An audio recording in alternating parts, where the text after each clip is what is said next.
Cartas de Paulo de Tarso, primeira carta aos Coríntios, capítulo 12, versículo 19.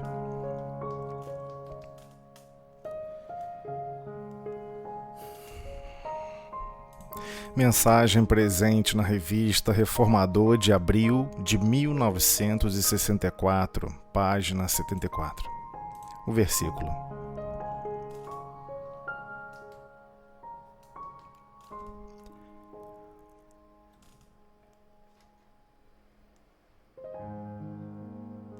Ora, vós sois o corpo de Cristo, e sois os seus membros, cada um por sua parte. Mensagem intitulada Na Construção do Mestre. O Evangelho não nos convida à confiança preguiçosa nos poderes do Cristo, qual se estivéssemos assalariados para funcionar em claques, em alianças, pactos de adoração vazia. O apóstolo Paulo faz-nos sentir toda a extensão da responsabilidade que nos compete à frente da Boa Nova. Cada cristão é parte viva do corpo de princípios do Mestre, com serviço em particular. Não te iludas assim, fixando-te exclusivamente em afirmações labiais de fé no Senhor, sem adesão do próprio esforço ao trabalho edificante que nos foi reservado.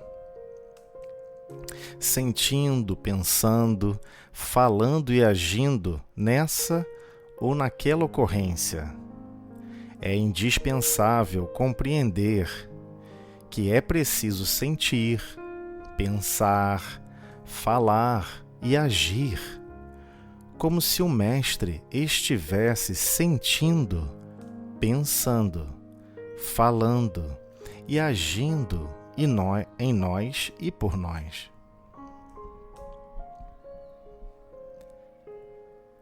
Alguém provavelmente dirá que isso seria atrevida superestimação de nós próprios.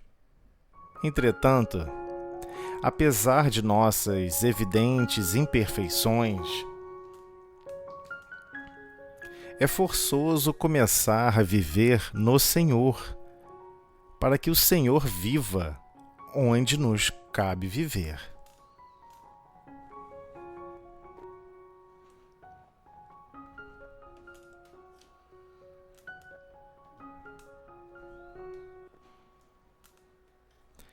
Para isso, perguntemos diariamente a nós mesmos como faria Jesus o que estamos fazendo.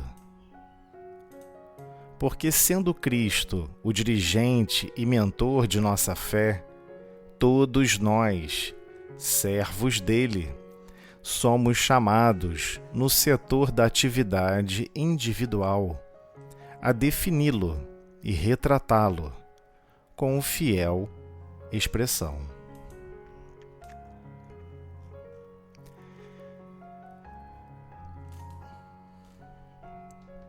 Breve comentário.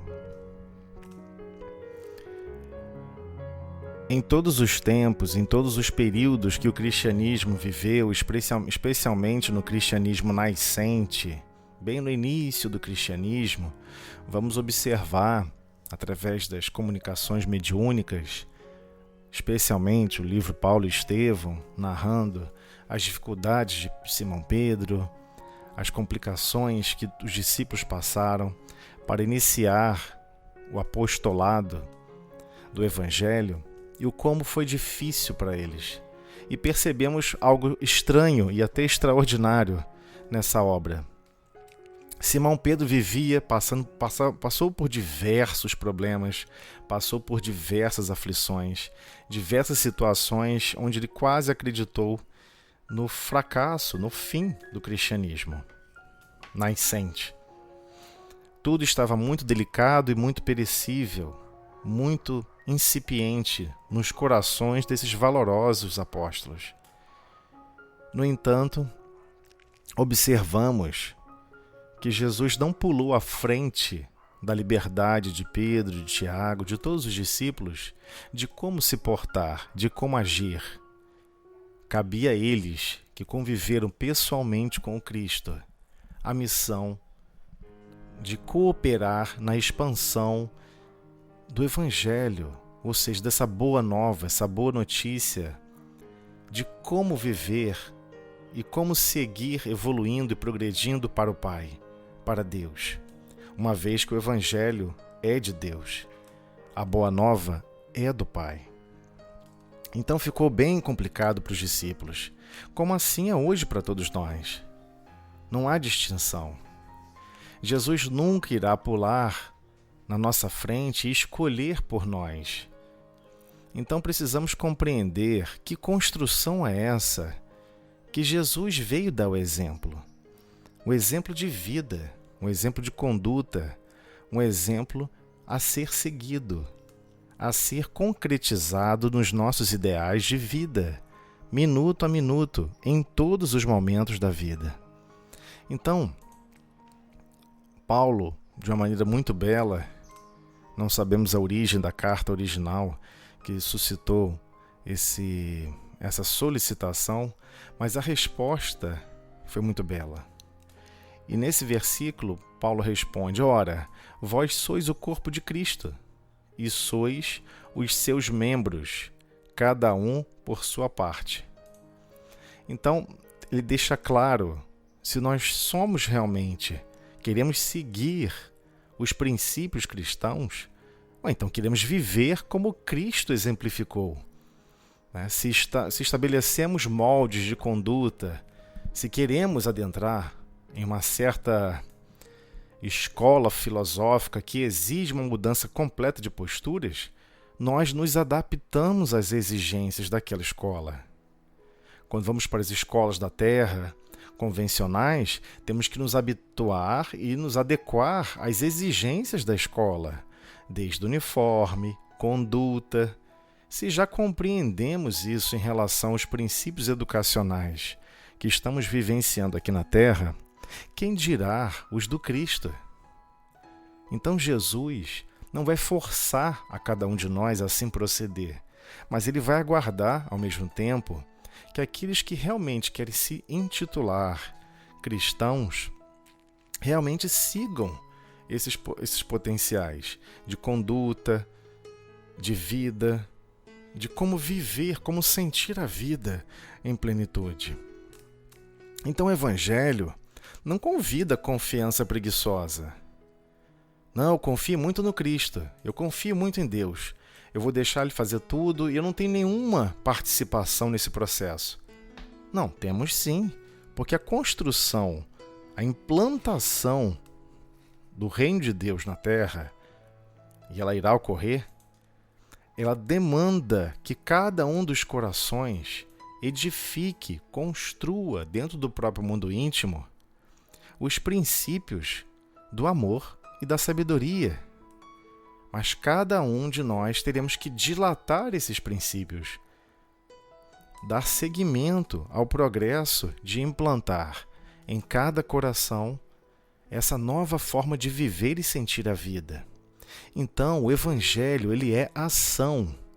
O Evangelho não é um conceito filosófico ou um conceito temático, onde vamos ler e ouvir falar sobre e concordar ou não, ou discordar desse conceito. Não é isso.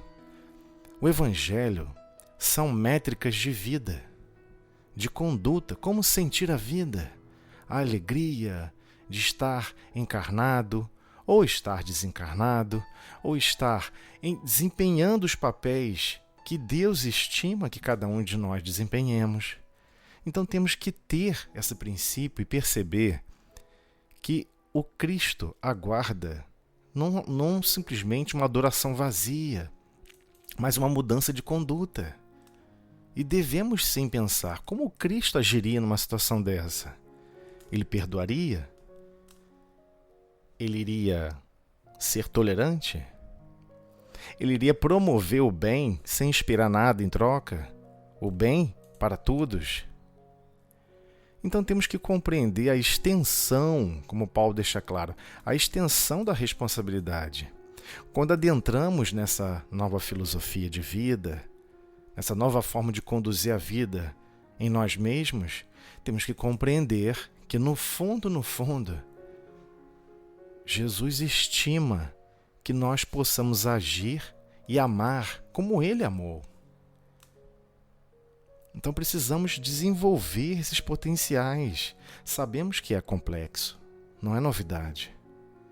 Mas Ele deixa claro: amar o próximo como a ti mesmo. Amar a Deus sobre todas as coisas. Mas Ele deixa claro: como eu vos amei. Então Ele deixa um exemplo, deixa uma referência. Foi uma referência viva. Ah, mas Ele não teve o corpo físico igual ao meu. Teve. 100% igual ao seu corpo físico. Ah, mas Ele não tinha as perturbações que eu tinha. É verdade. Porque as perturbações que nós temos é construção nossa. E Kardec, na sua obra fantástica O Céu e o Inferno, deixa claro como funciona a justiça divina. Funciona por constrangimento. Somos herdeiros dos nossos atos. Estamos atuando na grande gleba da vida. E o que resultar dessa gleba, nós temos que colher o que plantamos. Se sempre escolhermos plantar amor, carinho, sabedoria, fraternidade, vamos colher esses recursos. Igualmente, esse princípio não é um princípio de chantagem, é o contrário. É um princípio de legado. Você está desenvolvendo aquilo que você está recebendo, aquilo que você está desenvolvendo. Então, cada cristão é parte viva do corpo de princípios do Mestre. Então, quando Paulo se referia aos membros, ao corpo, à perna, ao braço, era em termos de princípios. Naquela época, naquela expressão, certamente a carta original adotou alguma postura nessa comparação e ele prossegue comparando em relação ao Mestre. Então temos que expressar e exprimir o máximo amor, os valores máximos de amor e de carinho, de sabedoria que o Mestre exerceu por toda a humanidade.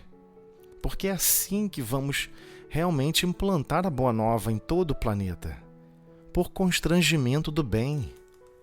O bem cria constrangimentos, gera constrangimentos. Esse bem que recebemos individualmente por N pessoas nos constrange a sermos melhores, nos constrange a desejar ser melhor e agir melhor. Então, não te iludas, assim, fixando-te exclusivamente em afirmações labiais, de fé no Senhor, sem adesão do próprio esforço ao trabalho edificante que nos foi reservado. Então, olha que diferente que Emmanuel comenta para todos nós.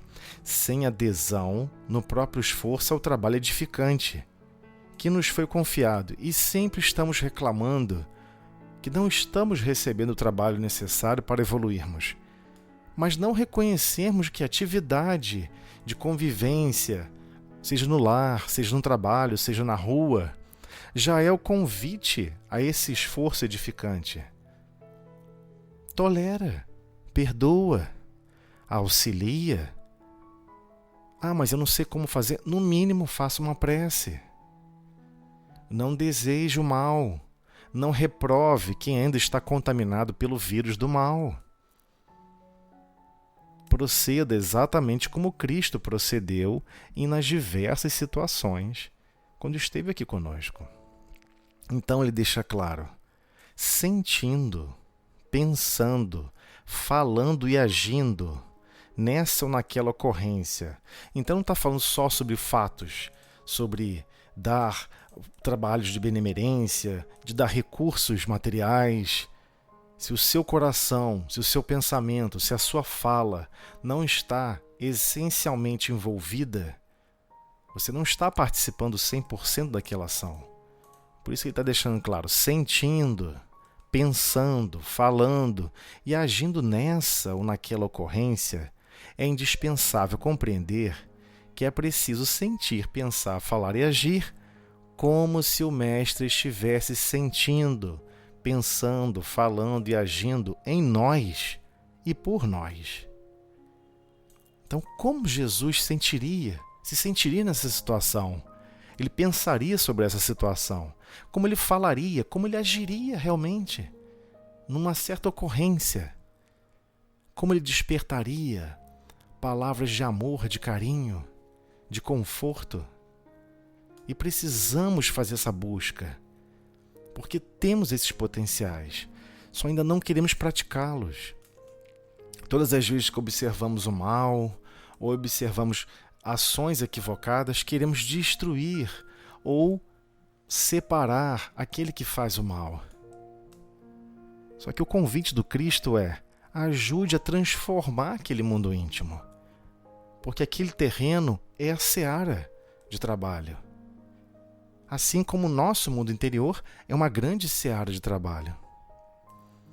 Então, à medida que vamos tentando nos policiar e aprender a executar o bem, vamos dilatando esses potenciais. E, igualmente, alguém poderá provavelmente dirá que isso seria atrevida superestimação de nós próprios. Entretanto, apesar de nossas evidentes imperfeições, os quais todos nós temos egoísmo massacrante dentro de nós, vaidade, orgulho. É forçoso começar a viver no Senhor, para que o Senhor viva onde nos cabe viver. Então, Emmanuel deixa claro, é forçoso passarmos a buscar essa origem. Qual é o meu referencial? Qual é o meu referencial de bondade? Qual é o meu referencial de amor? Como eu devo agir? Como é que eu devo falar com Beltrano ou com Ciclana? Numa situação adversa. Eu acho que se eu falar dessa maneira, a pessoa pode se ofender. Qual seria a fala mais bela que o Cristo iria executar nesse momento? Certamente ele não tentaria diminuir essa pessoa. Ao contrário. Ao mesmo tempo, iria buscar abafar toda e qualquer consequência do mal que possa existir da ação equivocada. Mas não tentar destruir aquele que foi o gerador do mal. O gerador do mal precisa ser constrangido pelo amor. E o constrangimento do amor é a ferramenta, é a alavanca essencial que transforma todos os destinos. Então ele continua: para isso, perguntemos diariamente a nós mesmos como faria Jesus o que estamos fazendo. Às vezes a pessoa é um chefe numa empresa, ou chefe numa instituição, e ele sofreu uma série de impropérios até chegar àquela posição, uma série de ações equivocadas, maltratado por terceiros. E aí você chega a essa fase agora e começa a maltratar igual? Se já classificou e não gostou do processo como foi executado por terceiros, não podemos empreender da mesma maneira. Temos que buscar qual é a forma que o Cristo faria. Como é que o Cristo se sentiria agora nessa situação? Então, esse é o grande referencial. O Evangelho, a Boa Nova, foi vivida, foi expressada em corpo e alma aqui na Terra. E esse é o grande diferencial do Evangelho, apresentado pelo Cristo, através da personalidade de Jesus de Nazaré. E ele apresentou como viver em plenitude essa Boa Nova. Então temos que aprender com esse exemplo. E compreender que todos nós somos servos dele, porque ainda não compreendemos em totalidade o que o amo faz. Não temos essa grandeza. E a posição de servo, de bons servos, cabe a cada um de nós agirmos conforme o Cristo exemplificou. Então somos chamados no setor da atividade individual, e sempre seremos, a defini-lo e retratá-lo com fiel expressão. Como podemos dizer, eu sou cristão, eu sigo Cristo? E algumas pessoas podem nos interpelar, mas o Cristo falaria como você está falando? Eu não vejo traços de afabilidade e doçura, qual a benevolência assim gera automaticamente. Eu não vejo traços de tolerância. Eu não vejo traços de perdão. Eu vejo traços de irritabilidade, de desequilíbrio, que não são expressões do Cristo. Então, se queremos realmente seguir no cristianismo, e todos nós precisamos sim despertar para seguir para Deus, precisamos transformar os nossos objetivos, as nossas metas, os nossos referenciais. E temos que começar a questionarmos todos os dias: como é que eu vou resolver esse problema? Como é que eu vou falar com Beltrano? Como eu vou falar com Ciclano? E se ele me ofender, o que eu faço? Eu baixo a cabeça e perdoo, faço uma prece por ele. De repente ele está zangado, está constrangido, está sofrendo. Porque assim Jesus observava todos nós, com total carinho e amor por cada um de nós. E ainda assim nos enxerga. Então precisamos buscar em definir e retratar o Cristo em nossos dia a dias, em nosso pensamento, em nossa forma de sentir a vida, hoje e sempre.